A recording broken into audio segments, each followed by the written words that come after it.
പതറാത്ത ചെങ്കോട്ടകൾ, തകരാത്ത വോട്ടുകോട്ടകൾ. പ്രയോഗങ്ങൾ ഏറെയായിരുന്നു. എന്നാൽ മലബാറിൽ ആഞ്ഞടിച്ച UDF തരംഗത്തിൽ ചുവപ്പ് രാഷ്ട്രീയത്തിന്റെ ആണിക്കല്ല് തന്നെ ഇളകിയിരിക്കുകയാണ്. ധർമ്മടത്ത് സാക്ഷാൽ മുഖ്യമന്ത്രിയായിരുന്ന പിണറായി വിജയൻ പതറി.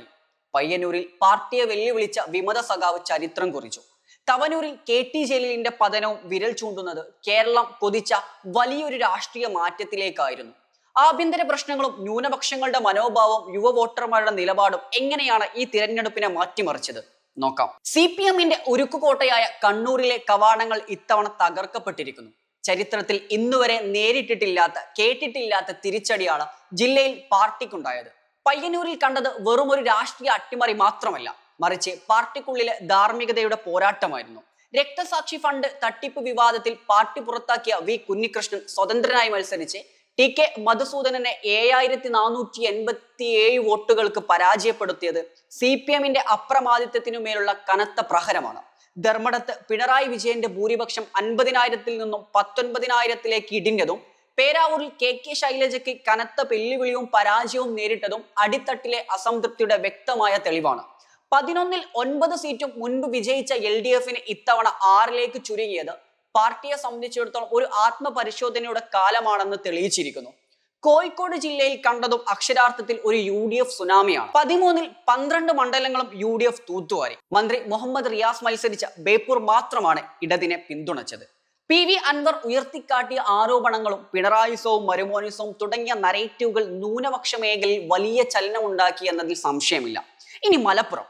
ഇത് വെറുമൊരു ജില്ലയല്ല, കേരള രാഷ്ട്രീയത്തിന്റെ പവർ ഹൗസ് ആണ്. ഇവിടെ കാറ്റടിക്കുന്നത് തന്നെ ഒരു ദിശയിലേക്ക് മാത്രമാണ്. ആ കാറ്റിൽ ചുവപ്പും കാവയും ഒരുപോലെ പറന്നുപോയി. പാർലമെന്റിൽ കണ്ടു, തദ്ദേശ ഭരണ മുന്നേറ്റത്തിൽ കണ്ടു, ഒടുവിൽ നിയമസഭയിലും. അപ്രമാദിത്വത്തിന്റെ ആ അശ്വമേധത്തിന് മുന്നിൽ നിൽക്കാൻ മറ്റാരുമില്ല. മലപ്പുറം എന്നാൽ UDF എന്നാൽ മലപ്പുറം എന്ന് അടിവരയിടുന്ന രാഷ്ട്രീയ ഭൂകമ്പത്തിന്റെ ചിത്രമാണ് അവിടെ നിന്ന് തെളിയുന്നത്. ഏറ്റവും വലിയ പ്രഹരം മലപ്പുറത്തേറ്റത് തവനൂരിലാണ്. 1.5 പതിറ്റാണ്ടുകാലം KT ജലീൽ അടക്കിവാണ മണ്ഡലത്തിൽ VS ജോയ് എന്ന യുവതാരം വിജയക്കൊടി പാറിപ്പിച്ചപ്പോൾ വീണത് ഇടതുപക്ഷത്തിന്റെ അഹങ്കാരമായിരുന്നു. പൊന്നാനിയും താനൂരും തിരിച്ചു പിടിച്ച് UDF തെളിയിച്ചു ഇത് മലപ്പുറമാണ്. ഇവിടെ രാഷ്ട്രീയ പരീക്ഷണങ്ങൾക്കും വർഗീയ കാർഡുകൾക്കും സ്ഥാനമില്ല. വെള്ളാപ്പള്ളി നടേശന്റെയും സജി ചെറിയാന്റെയും മലപ്പുറത്തിനെതിരെയുള്ള വർഗീയ പരാമർശങ്ങളോട് CPM പുലർത്തിയ മൗനമാണ് ബാലറ്റിലൂടെ ജനങ്ങൾ മറുപടി നൽകിയത്. ഈ മാറ്റത്തിന് പിന്നിലെ ഘടകങ്ങൾ പലതാണ്. ഒന്ന്, പുതുതായി ചേർന്ന 4.24 ലക്ഷം യുവ വോട്ടർമാർ. സർക്കാരിന്റെ തൊഴിൽ നയങ്ങളിലും പിൻവാതിൽ നിയമന വിവാദങ്ങളിലും അമർഷമുള്ള യുവാക്കൾ മാറ്റത്തിന് വേണ്ടി വോട്ട് ചെയ്തു. രണ്ടാമത്തേത് പ്രവാസി ഗൾഫ് വോട്ടുകൾ. ഗൾഫ് മേഖലയിൽ തൊഴിൽ അനിശ്ചിതത്വവും നാട്ടിലെ സാമ്പത്തിക പ്രതിസന്ധികളും പ്രവാസികളെ സർക്കാരിന് വിരുദ്ധമായി ചിന്തിപ്പിച്ചു. കൂടാതെ തദ്ദേശ തെരഞ്ഞെടുപ്പിലെ UDF-ന്റെ മുന്നേറ്റം നൽകിയ ആത്മവിശ്വാസവും ബൂത്ത് തലത്തിൽ പ്രവർത്തകരെ സജ്ജമാക്കിയിരുന്നു. ഇനി വയനാട് ജില്ലയിലെ 3 മണ്ഡലങ്ങളും മാനന്തവാടി, സുൽത്താൻ ബത്തേരി, കൽപ്പറ്റ UDF തൂത്തുവാരിയത്. അതും CPM-ന് വലിയ ആഘാതമാണ് ഉണ്ടാക്കിയത്. അതിൽ തന്നെ LDF സർക്കാരിലെ ഏക ആദിവാസി മുഖമായ OR കേളുവിന്റെ പരാജയവും ഭരണത്തോടുള്ള വോട്ടർമാരുടെ കടുത്ത അമർഷത്തെയാണ് സൂചിപ്പിക്കുന്നത്.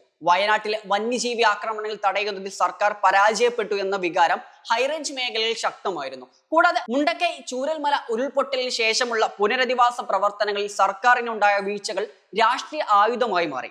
കേന്ദ്ര സംസ്ഥാന സർക്കാരുകളുടെ വാക്കുപോരിനിടയിൽ തങ്ങൾ അവഗണിക്കപ്പെടുന്നു എന്ന ജനങ്ങളുടെ തോന്നലും വോട്ടായി മാറി. ഇനി കാസർഗോഡ് ജില്ല. കാസർഗോഡ് ജില്ലയിലെ ഫലവും ഇടതുപക്ഷത്തെ സംബന്ധിച്ചിടത്തോളം അത്ര വലിയ നല്ല കാര്യമൊന്നുമല്ല. ചുരുക്കി പറഞ്ഞാൽ ഒരു സീറ്റും അവർക്ക് അവിടെ ഇല്ല എന്നുള്ളത്. പ്രത്യേകിച്ച് തൃക്കരിപ്പൂർ പോലൊരു മണ്ഡലത്തിൽ കൈവിട്ടുപോയത് എങ്ങനെയാണ് എന്ന ചോദ്യം ഇപ്പോഴും ബാക്കിയാണ്. തൃക്കരിപ്പൂരിൽ മുസ്തഫയെ പരാജയപ്പെടുത്തി സന്ദീപ് വാര്യർ ജയിച്ചത് വലിയ രാഷ്ട്രീയ ചർച്ചയായിട്ടുണ്ട്. CPM വോട്ടുകളിൽ വലിയ തോതിലുള്ള ചോർച്ചയുണ്ടായത് ഇത് വ്യക്തമാക്കുന്നുണ്ട്. സന്ദീപ് വാര്യരുടെ കോൺഗ്രസിലേക്കുള്ള വരവ് തന്നെ മതേതര വോട്ടുകൾ ഏകീകരിക്കുന്നതിനോടൊപ്പം തന്നെ BJP വിരുദ്ധ വോട്ടുകൾ UDF-ലേക്ക് കേന്ദ്രീകരിക്കുന്നതിനും കാരണമായി.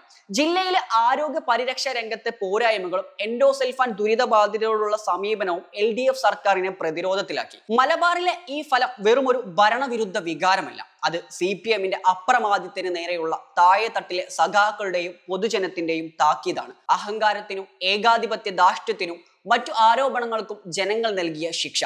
ന്യൂനപക്ഷ ഏകീകരണം മാത്രം പറഞ്ഞ് ഈ പരാജയത്തെ ലഘൂകരിക്കാൻ LDF-ന് സാധിക്കില്ല. കാരണം പയ്യന്നൂരിലും തളിപ്പറമ്പിലും വോട്ടുകൾ ചോർന്നത് ന്യൂനപക്ഷ മേഖലകളിൽ നിന്നല്ല, മറിച്ച് പാർട്ടിയുടെ ഹൃദയഭൂമികയിൽ നിന്നാണ്. waytonikah.com, the exclusive Muslim matrimonial site.